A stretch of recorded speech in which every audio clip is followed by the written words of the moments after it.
साथियों नमस्कार, मैं हूं नारायण पटेल आपके अपने चैनल पे। आज मैं पुनः आपका बीईओ परीक्षा के लिए जो यूपीपीएससी का जो 2014 का पेपर हुआ था, आप उसमें अगर देखें तो क्वेश्चनों में कितना डिफरेंस आता है। क्वेश्चनों का कुछ तो क्वेश्चन ऐसे जिनका रिपीटेशन होता है, लेकिन कुछ क्वेश्चन ऐसे हैं जो बार बार घूम के आते हैं, लेकिन कुछ क्वेश्चन बिल्कुल अलग आते हैं। तो आज मैं 19 प्रश्नों की विवेचना करने वाला हूँ। इन प्रश्नों को देख करके आप ये जरूर अंदाजा लगा पाएंगे कि 6 साल में प्रश्नों की कठिनता का स्तर क्या हो सकता है। तो आइए शुरू करते हैं। तो देखिए, सबसे जो हमारा पहला प्रश्न है वो चक्रवृद्धि ब्याज से पूछा गया है कि 4000 पर 5% वार्षिक दर से 2 वर्षों के लिए चक्रवृद्धि ब्याज क्या होगा।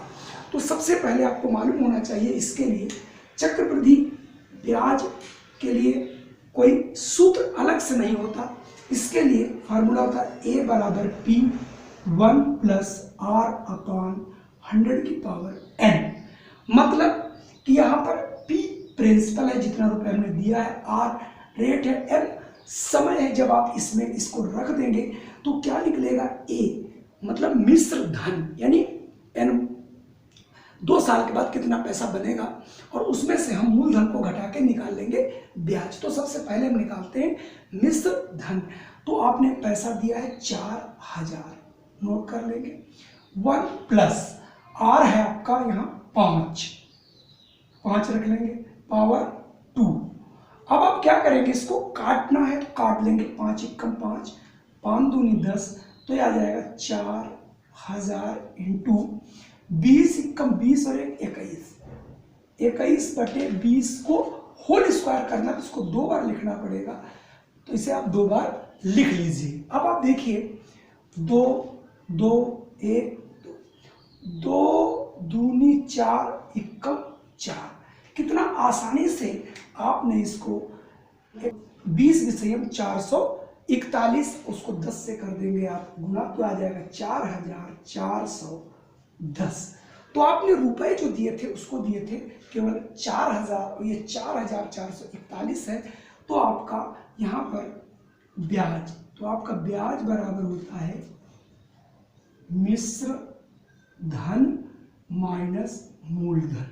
तो मिश्र धन आपका हो गया 4441 माइनस 4000, तो इससे आपको ब्याज मिलेगा 410 रुपए। अच्छा क्वेश्चन था। तो आइए देखते हैं question number 2। Question number 2 repeat है, लगभग ऐसा क्वेश्चन हर वर्ष एक पूछा जरूर जाता है। तो ये वेरी मोस्ट इंपॉर्टेंट प्रश्न है, ऐसा प्रश्न आपको जरूर मिलेगा।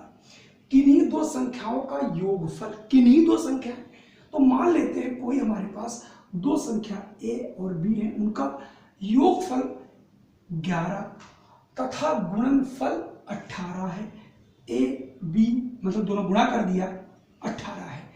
तो उनके व्युत्क्रमों का योगफल, व्युत्क्रम क्या होगा, यानी 1/A प्लस 1/B। ये कैसे निकाला जाए, ये बहुत आसानी से निकाला जा सकता है। कुछ मत करना था, देखिए दोनों को आप डिवाइड कर दीजिए। सबसे पहले मैंने A प्लस B बराबर 11, AB इक्वल टू 18 जो दिया था, कंडीशंस लिख लिया। फिर मैंने 1 और 2 को कर दिया भाग। इससे बना क्या, जरा देखें, ये हो गया A/AB plus B/AB equal to 11/18। B और B कट गया, A और A कट गया, तो आ गया 1/B plus 1/A equal to 11/18। यही आपको लाना है, 1/A plus 1/B equal to कितना, इसका मतलब 11/18 आएगा। तो 11/18 ऑप्शन बी वाला आपका सही है। इसके पहले ऑप्शन आपका ए वाला सही था। अगला प्रश्न बीजगणित से है, लेकिन मैंने कई बार आपसे कहा है, बीजगणित के प्रश्नों को जब भी आप ऐसे प्रश्न x और y में देखें तो उनको आप न्यूमेरिकल वैल्यू में हल करके उनका आंसर निकालने का प्रयास करें। देखिए कैसे, यदि x बराबर, यानी इसने कहा कि x की जो वैल्यू है वो डिपेंड करती है A/A-1 पर, और y की वैल्यू डिपेंड करती 1/A-1 हो, तो निम्नलिखित में से क्या सत्य होगा यदि a ग्रेटर देन 0। इसका मतलब है 1, a की वैल्यू 1 से बड़ी रखनी है, तो 1 से बड़ी 1.5 हो सकती है, 2, तो आप 1 से बड़ी कोई भी संख्या, चलिए मैं यहाँ पर a इज ग्रेटर देन 1 है, तो मैं a इक्वल टू 2 ले लूंगा तो ये बात सत्य हो जाएगी। तो देखिए हमने 2 रखा तो 2/2 माइनस 1, y बराबर 1/2/1, 1/1 बराबर 1 आ गया, और ये आ गया 2/1 अर्थात 2। इसका मतलब अगर मैं और एक देख लूं, a बराबर, अगर विश्वास में 3 आप रख लीजिए, तो 3/3 में से 1 गया 2, और यहाँ 1 और यहाँ 3 में से 1 गया 2, तो ये हो गया 1.5 और ये हो गया 0.5। इसका मतलब x is always greater than y। इसका मतलब x की जो वैल्यू है वो सदैव देखिए y से बड़ी। यहाँ 2 आ रहा है, यहाँ 1 आ रहा है, यहाँ 1.5 आ रहा है, यहाँ आधा आ रहा, तो y से x अधिक है। बिल्कुल सही है, y से x सदैव अधिक रहेगा। चलिए और देखते हैं कौन से प्रश्न हैं। हाँ, तो अगला देखिए मेरा प्रश्न है 4। निम्न चित्र में एक सार्वजनिक क्षेत्र के कर्मचारी हैं, बी क्षेत्र में कारपोरेट के हैं, 3 में कारपोरेट क्षेत्र के हैं और कारपोरेट के अलावा यानी इसमें केवल निजी क्षेत्र के ही है, स्वयंसेवी हैं यानी स्वयं कार्यरत हैं और अकार्यरत, ये 5वें वाले में अकार्यरत हैं। तो पूछ रहा है कार्यरत व्यक्तियों में, तो कार्यरत व्यक्ति तो सभी तो कार्यरत हैं, केवल इनको छोड़ दो ये, तो ये टोटल, चूंकि ये कौन चीज है, पाई चार्ट है, तो पाई चार्ट कितने का बनता है 360 डिग्री का, और अकार्यरत कितने 18, इसमें से 18 आप निकाल दीजिए, तो ये 2 बचेगा, यहाँ बचेगा 5, और 5 में से आपका 1 चला जाएगा 4, यानी 382 डिग्री ये आपके हो गए कार्यरत। अब ये कार्यरत, तो पूछ रहा व्यक्ति, कार्यरत व्यक्तियों में स्वयं कार्यरत, अब इतने व्यक्ति टोटल इसमें स्वयं कार्यरत, तो स्वयं कार्यरत आपका चौथे नंबर पे 18% है, यानी ये 18% स्वयं है।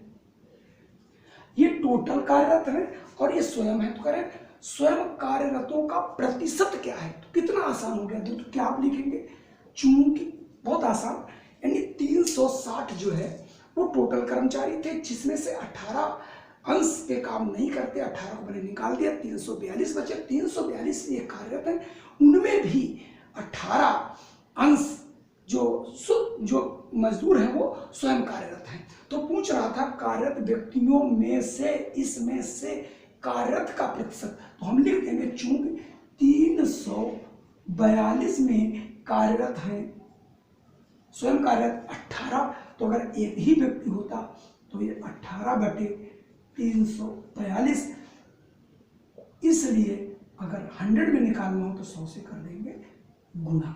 अब आप देखें यहाँ ये किससे कट रहा है, अब आप इसको काट सकते हैं, देखिए आपका ये 4 3 7 9 से कट रहा है, 9 दूनी 18, 9 तिहाई 27, 3 और 4 तो 7 हो गया, तो 9 8 72, 2 एकम 2, 2 एकम 2 9 18, यानी 100/19%, 100/19% ऑप्शन ए सही है। मतलब ऐसे भी प्रश्न पूछे जा सकते हैं और पूछा गया है, तो चूंकि ऐसे प्रश्न आने की आपकी पूरी संभावना रहेगी, इसलिए इन प्रश्नों को आप बहुत ढंग से करें। अगला प्रश्न, यदि सरल रेखा, कौन सी सरल रेखा, पहली x + ay = 1, दूसरी सरल रेखा हमारी है bx - y = 2, बिंदु 1 1 पर एक दूसरे को काटती है, मतलब ये 2 रेखाएं हैं, कहीं 1 1 पे यहाँ पे काट रही है 1 1, इसका मतलब x बराबर 1 और y बराबर भी 1 है। इसका मतलब ये हुआ ना, जो पहला बिंदु होता है वो x को रिप्रेजेंट करता है, दूसरा y को, इसलिए इसका सोल्यूशन, इसका मतलब x बराबर यहाँ 1 है। अब यहाँ से x बराबर 1, y बराबर 1 हो तो a और b का मान क्या होगा, बहुत आसान। सबसे पहले x और y की वैल्यू 1 1 में पहले इसमें रखते हैं, तो देखिए ये हो जाएगा 1 + a × 1 बराबर 1, तो हो जाएगा 1 + a बराबर 1, तो a बराबर 1 - 1, a बराबर 0, इसका मतलब a की वैल्यू 0 आ रही है, तो इसमें भी 0 है, इसमें भी, इसमें से तो कोई एक होगी। अब x और y इसमें भी आप x बराबर 1 रख दोगे तो b माइनस y की वैल्यू 1 रखोगे इक्वल टू 2, तो b बराबर 3।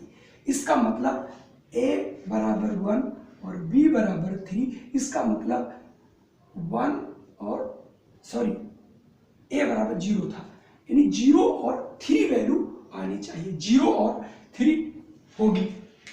तो आज हमने 5 क्वेश्चंस लिए हैं।